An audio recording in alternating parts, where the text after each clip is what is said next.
Last time हमने start किया था चैप्टर नंबर कौन सा वाला, third, pair of linear equations in two variables.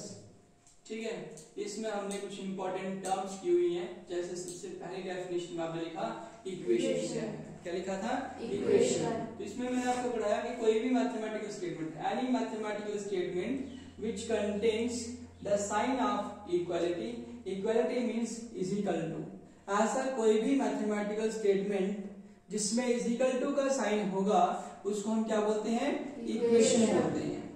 ठीक, उसके बाद एग्जांपल में मैंने आपको बताया कि जैसे मैंने लिख दिया x plus y is equal to 0। x plus y, यहाँ पे x और y जो है वो वेरिएबल्स हैं और 0 क्या है, कांस्टेंट है। क्या है, कांस्टेंट। और इज इक्वल टू के पहले जो भी टर्म्स हैं वो मिलके कौन सी साइड बनाती है, लेफ्ट हैंड साइड। और 0 की राइट में जितनी भी टर्म्स होंगी वो क्या होंगी, राइट हैंड साइड। ठीक है, मतलब 0 के सामने अगर आप ऐसे करके खड़े हो जाते हैं तो ये वाली साइड राइट हैंड की तरफ जो साइड होगी वो राइट हैंड साइड, और लेफ्ट हैंड की तरफ जो साइड होगी उसको हम क्या बोलेंगे, लेफ्ट हैंड साइड। उसके बाद बताया था कि सोल्यूशन क्या होता है। जब भी इक्वेशंस आपने पढ़ी होंगी, इक्वेशन वाले यूनिट्स पढ़े होंगे, उसमें क्वेश्चन आता है सॉल्व या फिर फाइंड द सॉल्यूशन ऑफ, ऐसा। तो सॉल्यूशन होने का मतलब हुआ इक्वेशन में दिए हुए वेरिएबल की वैल्यू फाइंड करना। ऐसी वैल्यू जो इक्वेशन में लेफ्ट हैंड साइड को और राइट हैंड साइड के इक्वल कर दे, ऐसी वैल्यू को क्या बोलेंगे, सॉल्यूशन। क्या बोलेंगे, सॉल्यूशन। इसी चीज को हम एग्जांपल से समझते हैं। जैसे मान लीजिए कि हमारे पास क्या दिया हुआ है, यहाँ पे x माइनस 1 इक्वल्स टू दिया है 0। ठीक है, ये एक इक्वेशन है। क्या है, इक्वेशन। अब x की कौन सी वैल्यू यहाँ पे डालेंगे कि ये क्या हो जाएगी, left hand side right hand side के इक्वल हो जाएगी। तो अगर यहाँ पे हम 1 डाल देते हैं तो 1 माइनस 1 कितना हो जाएगा, 0। तो यहाँ पे क्या हो गया, 1 माइनस 1 कितना हो गया, 0 इक्वल टू कितना हो गया, 0। मींस लेफ्ट हैंड साइड जो है किसकी इक्वल आ गई, राइट हैंड साइड की इक्वल आ गई। समझ आ गया ना। तो चल गया बता। तो x की हमारे पास यहाँ पे वैल्यू 1, तो जो 1 है वो हमारे लिए क्या हो गया, इसकी इक्वेशन का सॉल्यूशन हो गया। मींस x की वेरिएबल की वो वैल्यू जो इक्वेशन की लेफ्ट हैंड साइड को राइट हैंड साइड के इक्वल कर दे, उसे हम क्या बोलेंगे, इक्वेशन बोलेंगे, सॉरी सॉल्यूशन बोलेंगे। क्या बोलेंगे, सॉल्यूशन। चलो ठीक है। फिर उसके बाद हम अपने चैप्टर का जो नाम है pair of linear equations in two variables, उस पे आ जाते हैं। इस चैप्टर में को स्टार्ट करने से पहले मैंने आपको कांस्टेंट और वेरिएबल की डेफिनेशन नहीं कराई। क्यों नहीं कराई, क्योंकि वो हमने कौन से चैप्टर में पढ़ ली हुई है, सेकंड चैप्टर पॉलिनोमियल में पढ़ ली हुई है। ठीक, चलिए आगे। ये हो गया pair of linear equations in two variables. तो मैंने आपको बताया पेयर का मीनिंग क्या होता है, टू। लीनियर किसी इक्वेशन को कब बोलते हैं, जब उसकी डिग्री कितनी होती है, 1। ठीक है, इक्वेशन होने का मतलब मैथमेटिकल स्टेटमेंट के अंदर इज इक्वल टू का साइन होना। और वेरिएबल्स तो मतलब ऐसी क्वांटिटी जिसकी वैल्यू चेंज हो जाए उसको हम क्या बोलेंगे, इक्वेशन वेरिएबल बोलेंगे। क्या बोलेंगे, वेरिएबल। ठीक है, तो पेयर ऑफ लीनियर इक्वेशन का मतलब ये हुआ कि दो एक साथ दो ऐसी इक्वेशंस जो लीनियर भी होंगी और साथ में उसमें कितने वेरिएबल्स होंगे, 2 वेरिएबल्स होंगे, उनको हम बोलेंगे linear equation in 2 variable. General form मैंने लिख दिया आपको, a1x plus b1y plus c1 equals to 0। और यहाँ पे a2x plus b2y plus c2 equals to 0।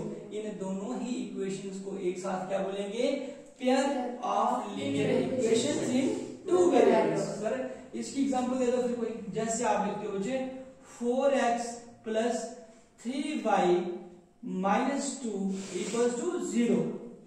ये अभी पेयर नहीं बना है, ये क्या है, क्या ये linear equation in 2 variables. Linear इसलिए बोल रहे हैं क्योंकि वेरिएबल्स की जहां पे पावर जो है वो 1 है। ये हो गया लीनियर इक्वेशन। और 2 वेरिएबल्स कौन सी है मुझे, यहाँ पे एक आपके पास x है और दूसरा कौन सा वाला है, y। तो कुल मिला के देखा जाएगा तो ये बन गई लीनियर इक्वेशन इन 2 वेरिएबल। जब इसके ही जैसी कोई हमने लिख दी यहाँ पे, ठीक है, ऐसे करके। अब ये भी लीनियर इक्वेशन है टू वेरिएबल्स में। अब दोनों ही इक्वेशन, जब दो इक्वेशन मिल जाती हैं तो मैंने बताया टू को हम क्या लिखेंगे, पेयर लिखेंगे। क्या लिखेंगे, पेयर। तो ये एक पेयर बन जाता है दो इक्वेशन का, ये पेयर बन गया टू इक्वेशंस का। दैट्स वाई इस पेयर को, इस जोड़े को हम बोलेंगे क्या, पेयर ऑफ लीनियर इक्वेशन से टू वेरिएबल्स। समझा रही है? ओके। उसके बाद मैंने आपको बताया था कि ये जो मैंने टू इक्वेशंस लिखी हुई हैं, यहाँ पे a1 b1 a2 b2, ये जीरो नहीं हो सकते। अगर ये इसमें से कोई भी जीरो हुआ तो इक्वेशन टू वेरिएबल में नहीं बचेगी, ठीक है। दैट्स यहाँ c1 और c2 जो है जीरो हो सकते हैं। उसके बाद बचे, हमने आगे आपको कराया था methods to solve a pair of linear equations in two variables. जो ये देखो, ये टू इक्वेशंस जो आपको एक साथ दी हुई हैं, जो कि लीनियर हैं, टू वेरिएबल्स में हैं, इनको सॉल्व करने के लिए कौन कौन से मेथड जो है हम लगा सकते हैं। तो पहले नंबर पे मैंने बताया था आपको ग्राफिकल मेथड, ग्राफ वाले तरीके से भी इनको सॉल्व किया जा सकता है। और दूसरे वाला अलजेब्रिक मेथड। कौन सा वाला मेथड है? Algebraic method. जब भी हम किसी pair of linear equation in two variables को सॉल्व करेंगे तो उसके सॉल्यूशन जो आएंगे उनके लिए थ्री कंडीशंस होंगी। कितनी कंडीशंस होंगी बच्चे? थ्री। देखो, एक तो यूनिक सॉल्यूशन। कौन सा वाला solution? Unique solution. Unique solution का मतलब हो गया बच्चे ओनली वन। कौन सा वाला? ओनली वन, मतलब एक ही सॉल्यूशन। दूसरे नंबर पे आता है आपका infinitely many. Infinitely many solutions. Infinite का मतलब होता है क्या? अनकाउंटेबल, मतलब इतने ज्यादा सॉल्यूशंस, ठीक है, जिनको आप काउंट ना कर सको। इनफाइनाइटली मैनी सॉल्यूशंस का मतलब होता है अनकाउंटेबल। क्या होगा बच्चे? Uncountable number of solutions. और तीसरे नंबर पे हमारे पास आता है कौन सा वाला? No solution. कौन सा वाला सॉल्यूशन? नो सॉल्यूशन, ठीक है। चलो बच्चों को पता। अब देखिए इन दोनों ही मेथड्स को हम वन बाय वन यहाँ पे डिस्कस करेंगे, ठीक है।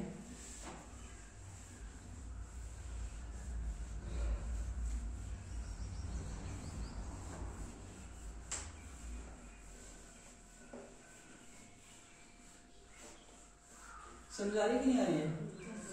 ओके, देखो अब फर्स्ट नंबर पे आ गया ग्राफिकल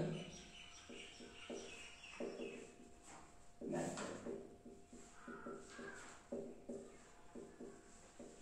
हम जानते हैं कि linear equation in two variables, कितने वेरिएबल्स हैं? Two variables. Two variables represents a straight line। ये आपने 9th में पढ़ा है।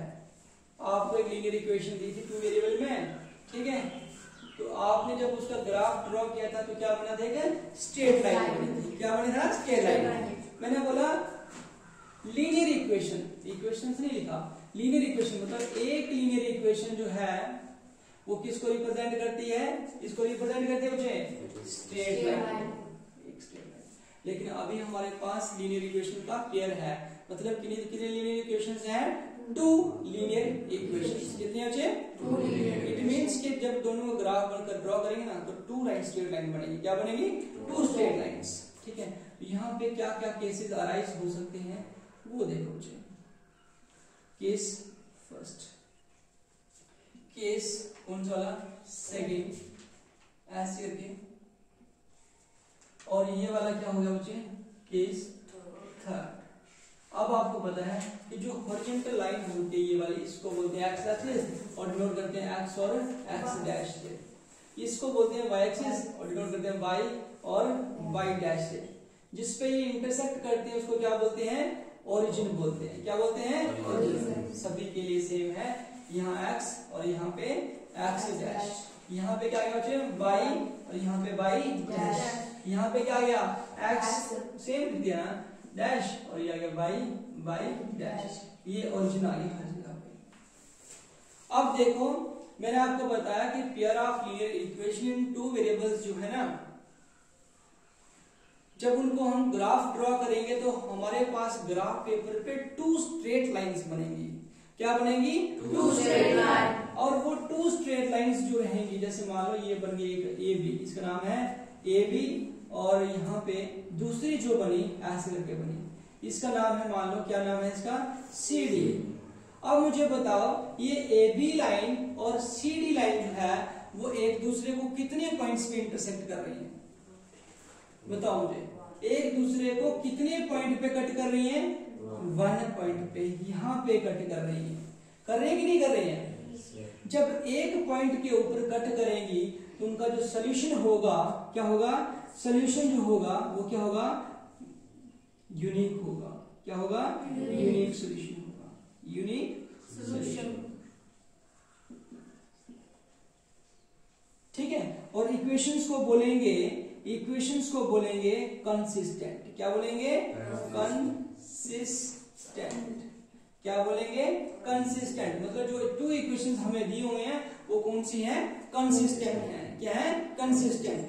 दूसरी कंडीशन बच्चे ऐसे हो सकती है, देखो जरा सारे सामने देखो, ये देखो यहाँ से ये लाइन एक है, इसका नाम है ए बी। क्या नाम है बच्चे? A B. और दूसरी लाइन भी इसके ऊपर ही है, जैसे मान लो यहाँ से दूसरी लाइन भी इसके ऊपर ही बन गई और इसका नाम क्या हो गया? C D. क्या हो गया बच्चे? C D. मतलब ए बी के ऊपर क्या है? C D. जैसे जैसे ए बी बढ़ेगी वैसे वैसे सी डी भी तो बढ़ेगी। तो ए बी और सी डी का मैं बोलूं अगर आपको कितने पॉइंट पे इंटरसेक्ट कर रहे हैं तो आप पॉइंट्स जो है वो काउंट नहीं कर पाएंगे। तो जो सोल्यूशन होंगे वो क्या होंगे? इनफाइनाइट होंगे। इनफाइनाइट होने का मतलब क्या हुआ? हाँ, ठीक है। और जो सर इक्वेशंस होंगी, जो आप क्वेश्चन में इक्वेशंस दी होंगी वो क्या होंगी? कंसिस्टेंट होंगी। क्या होंगी? कंसिस्टेंट। चलो ठीक है, कंसिस्टेंट होंगी। ओके। फिर उसके बाद ऐसा भी हो सकता है थर्ड केस में कि दो लाइन जो आप ड्रॉ कर रहे हो, एक का नाम ए बी और दूसरे का नाम क्या? सी डी, वो क्या हो? आपस में पैरेलल हो। क्या हो? पैरेलल। अगर पैरेलल हुई तो क्या वो आपस में एक दूसरे को इंटरसेक्ट करेंगे? एक दूसरे को काटेंगे? किसी पॉइंट पे मिलेंगे? मिलेंगे। अगर ऐसा हुआ तो ये किसी भी पॉइंट पे इंटरसेक्ट नहीं कर रहे हैं। ठीक है, इसलिए इसका क्या होगा? No solution. क्या होगा बच्चे? No solution. और जो इक्वेशंस होंगी उनको हम क्या बोलेंगे? इनकंसिस्टेंट। क्या बोलेंगे बच्चे? इनकंसिस्टेंट। ये है ग्राफिकल मेथड। इस मेथड से हम बता सकते हैं कि जो हमें टू इक्वेशंस दी हुई हैं क्वेश्चन के अंदर उसके यूनिक सॉल्यूशन है, इनफिनिटली मैनी सॉल्यूशंस हैं या फिर नो सॉल्यूशंस हैं। क्लियर हुआ यहां तक? यहां से हमने जनरलाइज कर लिया किसी भी स्टूडेंट ने कि किसी भी पेयर ऑफ लीनियर इक्वेशन की अगर सॉल्यूशन निकालने ग्राफिकल मेथड से तो हमें क्या करना पड़ेगा? उनका ग्राफ ड्रॉ करना पड़ेगा। और हम जानते हैं कि कोई लीनियर इक्वेशन होगी तो उसका जो ग्राफ बनेगा वो क्या होगा? लेकिन लीनियर इक्वेशन टू वेरिएबल्स में होनी चाहिए, दो वेरिएबल होने चाहिए। एक्स वाई हो सकता है, एस टी हो सकता है, कोई भी टू वेरिएबल्स हो जाएंगे तो उनसे क्या बनेगी? स्ट्रेट लाइन बनेगी। और जब दो इक्वेशंस अगर हम ड्रॉ करेंगे ऐसी वाली ग्राफ पे तो टू लाइंस आएंगी। तो कंडीशन 3 आ गई। अगर ऐसा हुआ कि दोनों लाइंस जो हैं वो एक पॉइंट पे इंटरसेक्ट, एक मतलब ओनली वन है ना, ये हो गया यूनिक सॉल्यूशन। कौन सा हो गया? Unique solution. और यहाँ पे अगर एक दूसरे के ऊपर ओवरलैप करेंगी तो क्या हो गई? इनफिनिटली मैनी सॉल्यूशंस होंगे, है ना। इन दोनों ही केसेस में जो इक्वेशंस दी होंगी हमें क्वेश्चन में उनको हम क्या बोलेंगे? कंसिस्टेंट बोलेंगे। क्या बोलेंगे? कंसिस्टेंट। और थर्ड केस में क्या हो गया बच्चे कि जो टू इक्वेशंस हमें दी हुई हैं, ठीक है, जो ये देखो यहाँ पे जो हमें टू इक्वेशंस क्वेश्चन में दिए होंगी, ठीक है, उनका जब ग्राफ ड्रॉ किया, टू लाइंस ड्रॉ की ग्राफ पे, तो क्या पाएंगे कि वो इंटरसेक्ट नहीं कर रही हैं, मींस वो आपस में पैरेलल हैं। अगर ऐसा हुआ तो उनमें कोई भी पॉइंट कॉमन नहीं होगा। पॉइंट कॉमन नहीं है तो मतलब कौन सा सॉल्यूशन हुआ? No solution. तब उस केस में जो टू इक्वेशन दी होंगी वो क्या होंगी? इनकंसिस्टेंट होंगी। क्या होंगी? इनकंसिस्टेंट। फिर दूसरा वाला मेथड कौन सा था बच्चे? अलजेब्रिक। कौन सा वाला था? अलजेब्रिक। चलिए इसको समझ लेते हैं कि ये अलजेब्रिक मेथड क्या है।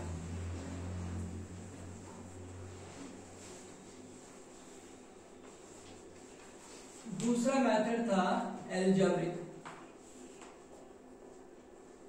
मेथड। देखिए इस चीज को क्या समझेंगे, मैंने आपको अलजेब्रा की डेफिनेशन कराई थी, सेकंड चैप्टर के अंदर अलजेब्रा की डेफिनेशन कराई थी। अलजेब्रा क्या हो गया, मैंने बताया था मैथ की ऐसी ब्रांच जिसमें हम नंबर्स की प्लेस पे लेटर्स और सिंबल्स का यूज करेंगे। ऐसी ब्रांच ऑफ मैथमेटिक्स को क्या बोलेंगे, अलजेब्रा बोलेंगे। क्या बोलेंगे, अलजेब्रा। चलो ठीक है। अब देखिए जो टू इक्वेशन दी होंगी ना, कौन सी फॉर्म में होंगी, देखो यहाँ पे, यहाँ देखो, मान लो a1 x b1 y plus c1 equal to 0 और दूसरी वाली a2 x plus b2 y plus c2 equal to 0।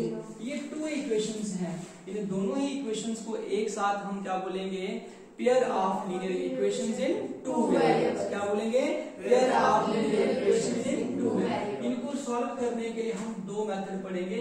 अब वो मेथड क्या है उनको हम एक्सरसाइज में ही डिस्कस करेंगे, लेकिन फिलहाल के लिए उनको देख लेंगे यहाँ पे। ठीक है, तो पहला वाला आएगा सब्स्टिट्यूशन मेथड, सब्स्टिट्यूशन मेथड, और दूसरा वाला आएगा एलिमिनेशन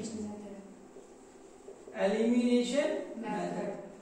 अब इनके बारे में हम जब एक्सरसाइज करेंगे तब डिटेल में बता देंगे। फिलहाल के लिए आप नाम याद रख लो कि अलजेब्रिक मेथड से जब हम pair of linear equations in two variables को सॉल्व करेंगे तब उस केस में हमारे पास टू मेथड्स रहेंगे। एक कौन से वाला, सब्स्टिट्यूशन, और कौन सा वाला, सर हमारा आपके लिए क्वेश्चन है कि क्या जब हम इन दोनों ही मेथड से करेंगे किसी एक क्वेश्चन को, दोनों अलग अलग मेथड से, तो क्या हमारे आंसर सेम आएंगे या फिर डिफरेंट आएंगे। तो उसके लिए मैं आपको बताऊंगा कि चाहे आप मेथड कोई भी लगाएंगे लेकिन आंसर जो है वो क्या होंगे, सेम आएंगे। ठीक है, चलिए उसके बाद सर जैसे आपने हमें यहाँ पे बताया कि इक्वेशंस को देखने पे हमें पता चल रहा है कि वो कंसिस्टेंट है या फिर क्या है, इनकंसिस्टेंट है। तो क्या वहां पे हमारे पास जब ग्राफ नहीं होगा तो क्या हम तब उनको देख के ये बता सकते हैं कि जो इक्वेशंस हैं वो कंसिस्टेंट हैं या फिर इनकंसिस्टेंट है। तो या फिर सर क्या हम ग्राफ ड्रॉ करने के बाद ही भी डिसाइड कर सकते हैं, क्या यहाँ पे भी हमारे पास कोई रूल्स हैं। तो यहाँ पे देख लो आपके पास रूल्स, ठीक है, रूल्स सीख लो। ठीक है, इनको थोड़ा याद कर लेना आप लोग। रूल नंबर 1, अगर आपके पास इफ, देखो पहली condition a1 upon a2 not equals to b1 upon b2। Sir ये a1 b1 है क्या, देखो a1 b1, a1 जो है वो कोफिशिएंट है x का फर्स्ट इक्वेशन में, और a2 क्या है, कोफिशिएंट है x का सेकंड इक्वेशन में। b1 कोफिशिएंट है y का फर्स्ट इक्वेशन में, और b2 जो है कोफिशिएंट रहेगा y का सेकंड में। c1 जो है कांस्टेंट टर्म है फर्स्ट इक्वेशन में, और c2 जो है वो किसमें है, सेकंड में। अब ये फर्स्ट क्या है, ये पहले नंबर पे है तो इसको फर्स्ट मान लो, और ये वाली क्या हो गई, सेकंड। अगर यहाँ पे ये हुआ a1 अपॉन a2, मतलब आपने a1 को a2 से डिवाइड किया और b1 को b2 से किया और देखा दोनों का आंसर सेम नहीं आया। If a1 upon a2 not equals to b1 upon b2, then we get क्या, यूनिक सॉल्यूशन। यूनिक सॉल्यूशन, तब हमारे पास कौन सा सॉल्यूशन आएगा बच्चे, यूनिक सॉल्यूशन आएगा। और इक्वेशंस को हम क्या बोलेंगे, कंसिस्टेंट बोलेंगे। क्या बोलेंगे बच्चे, कंसिस्टेंट। हाँ, जो हमें टू इक्वेशन दी होंगी वो क्या होंगी, कंसिस्टेंट होंगी। दूसरे नंबर पे देखो, अगर हमारे पास a1 upon a2 equals to b1 upon b2 is equal to c1 upon c2, ऐसी कंडीशन बनेगी तो हमारे पास कितने सॉल्यूशन आएंगे, वी गेट कितने बचे, infinite number of solutions, infinite number of solutions. और इस केस में भी हमारे पास क्या होगा, इक्वेशंस को हम कंसिस्टेंट ही बोलेंगे। क्या बोलेंगे, कंसिस्टेंट। ओके, और थर्ड नंबर पे हमारे पास यहाँ पे आ रहा है कि अगर if a1 upon a2 equals to b1 upon b2, sir ये वाली तो नहीं होगी क्योंकि इसमें नॉट इक्वल्स टू था, यहाँ पे इक्वल्स टू आ गया है ना। बट अगर हम इक्वल्स टू लिख देंगे यहाँ तीसरे नंबर पे भी तो यही बन जाएगा। अब इससे डिफरेंट क्या होगी, यहाँ आएगा not equals to c1 upon c2। अगर ऐसा हुआ तब हमारे पास वी गेट नो सोल्यूशन, तब हमारे पास सोल्यूशन नहीं आएगा। मतलब दोनों की दोनों लाइंस आपस में क्या होंगी, पैरेलल होंगी। इस सिचुएशन में जो इक्वेशंस होंगे उनको हम क्या बोलेंगे, इनकंसिस्टेंट बोलेंगे बच्चे। क्या बोलेंगे, इनकंसिस्टेंट। बस ये सब पढ़ लोगे ना आप, जो मैंने आपको आज की इस वीडियो में इसमें क्लास में पढ़ाया, पूरा चैप्टर आप खुद से लेंगे, इससे बाहर से कुछ भी नहीं आएगा चैप्टर। ठीक है, नोट करो।